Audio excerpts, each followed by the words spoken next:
here today. Today we have the Lamborghini Huracan STO for the first time on the channel in real life. Today I will be doing a full exterior review of this car, and this car just looks so insane, and I've been waiting to see it in person for so long, and I just can't believe this thing looks real because, well, look at it.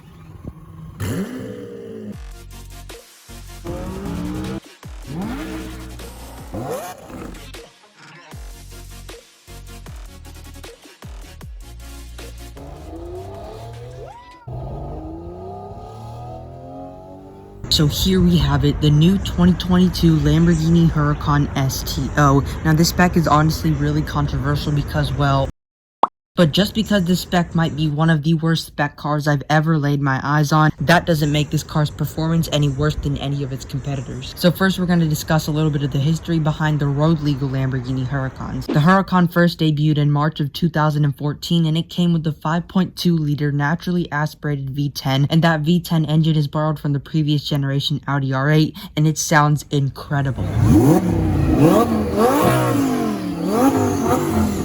8,000? Ooh, 8,000 RPM.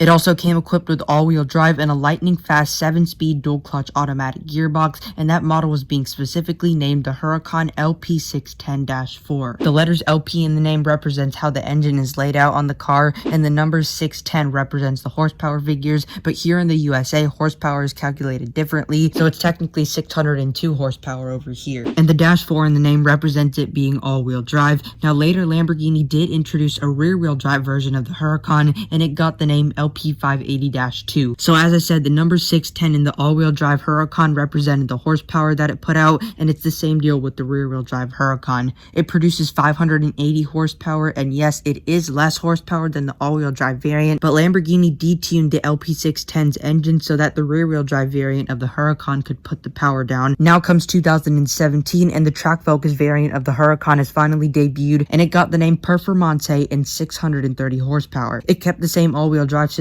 but added tons of downforce, and it actually was at one point the fastest production car around the Nürburgring. The Huracan was then later brought into its second generation with the facelift and technically a rear bumper lift also. It also came with the more modern interior, better aerodynamics, and more power, and it was named the Huracan Evo. Later, a rear-wheel drive Huracan Evo was released with a detuned engine that makes 610 horsepower, and then on November 18th, 2020, the Huracan STO was born. Alright, so before we talk about the design and in-depth visual review, let's do a walk around and talk about the performance specs. So as I said, the STO debuted on November 18, 2020, and this is currently the most hardcore road legal variant of the Lamborghini Huracan, and also it definitely has a unique name, STO. Now that stands for Super Trofeo Omologato, and if you're a real Lamborghini fan, you know that Super Trofeo is the name of the Lamborghini Huracan race car, and Omologato is the Italian term for homologation, which basically means that this is literally a Huracan Super Trofeo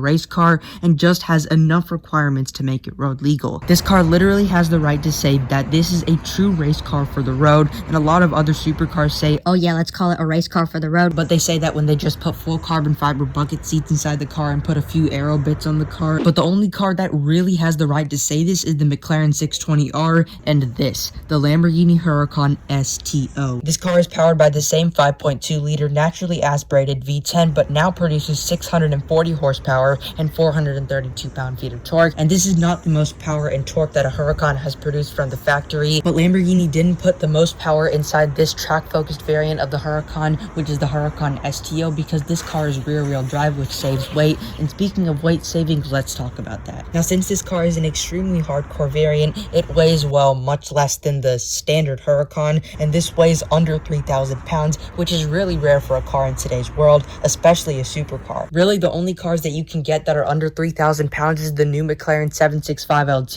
but that you have to option it to a really low option spec, and you really have to delete everything on the car in order for it to be under 3,000 pounds, but this weighs just 2,951 pounds, which is 1,339 kilos. Part of the weight savings comes from this car not having a front differential, so this car is fully rear-wheel drive, and that does affect its 0 to 60 mile an hour time, and it will do it in 3 seconds exact, and it will go on to a top speed of 100 693 miles an hour, and it really isn't super impressive, especially considering that this is the special Huracan. But keep in mind that this car wasn't meant for top speed or 0 to 60 mile an hour times. It was meant to dominate a racetrack, and it does exactly that. So since the Performante was at one point the fastest car around the Nürburgring, this has much more downforce and weighs so much less, so this might have a chance at taking the current record held by the new Mercedes AMG GT Black Series. So let's just cross our fingers that Lamborghini will take the record for the fastest production car around the Nürburgring. Alright, now let's take a closer look at every single detail in the design of a beast of this car. So first off, on the front you will notice these huge black areas in the hood,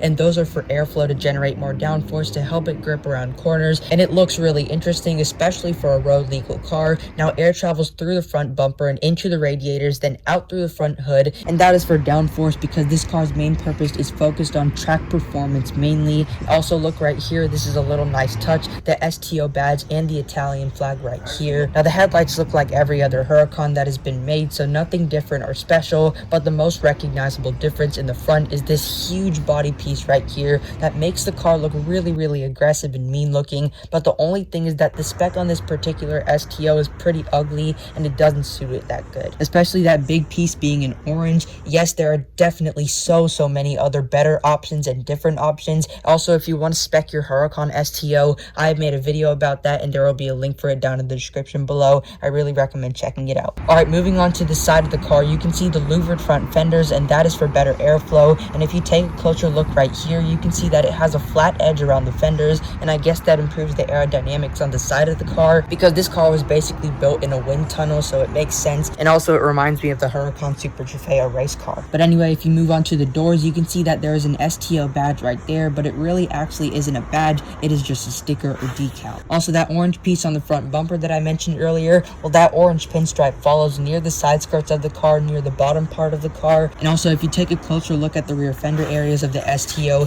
it is extremely different from every single other Huracan that has been made. The rear fenders and intake area is redone entirely, and it looks much more sculpted than any other Huracan. There are so many lines on this rear fender area, and it looks just so much different. I've seen so many Huracans, and this looks nothing like it. You do have a new air intake on top of the rear fenders, and that is called a NACA duct, and what that does is that it is an air intake, but it doesn't cause drag, which slows the car down. Alright, so now we're taking a closer look at the rear. So first, if you notice closely near the middle of the car, you will notice that there is an STO badge that is sculpted into part of the rear grills, and that is a really nice touch. You probably wouldn't notice it until I just said it, so next time you see a Huracan STO in real life, just take a look at that. And also, that orange piece that I mentioned earlier travels through the sides and into the rear bumper and leads right over the exhaust pipes that are right in the middle of the car, and it looks like rocket thrusters. Really reminds me of the Lamborghini Aventador SVJ, and this car does sound like a rocket. Well, kinda. It sounds really good though. Just take a listen.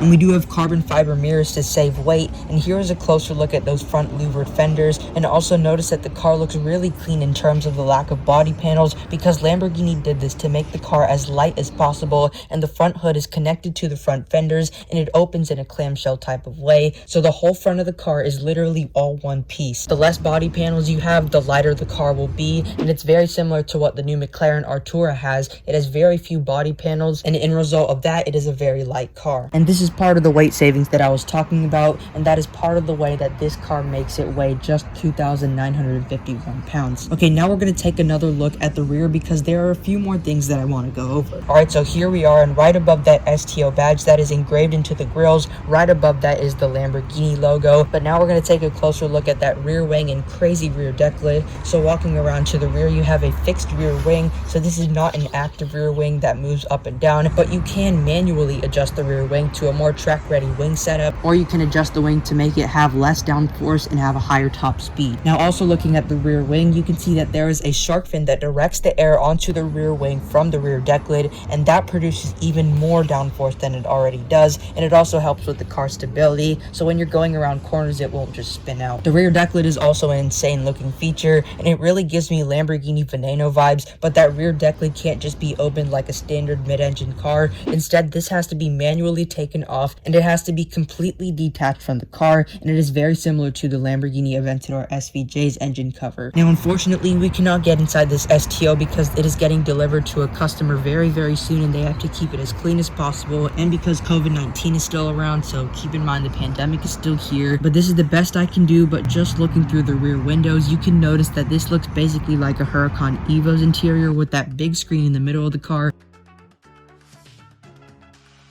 and you do get carbon bucket seats too.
But that is basically it for the full exterior review of the new Lamborghini Huracan STO. This is a car I've been looking forward to seeing, well, ever since it debuted, and this thing just looks so insane, and it doesn't even look street legal, but it actually is. Again, this is a Huracan Super Trofeo GT3 race car, but then just having enough requirements to make it road legal, so this really has the right to say that it is a race car for the road. And also, we do have a ton of reviews coming up, so stay tuned for the full review of the new Porsche 911 GT3 RS and a full in-depth review of the new Ferrari Portofino, so stay tuned for that. And we do also have a ton of supercar and hypercar content coming up, and please subscribe to my channel to help me reach my goal of 2,000 subscribers before the end of the year. And if you enjoyed today's video, please hit the like button and check out some of my other videos, but I hope to see you in a future video. Bye for now.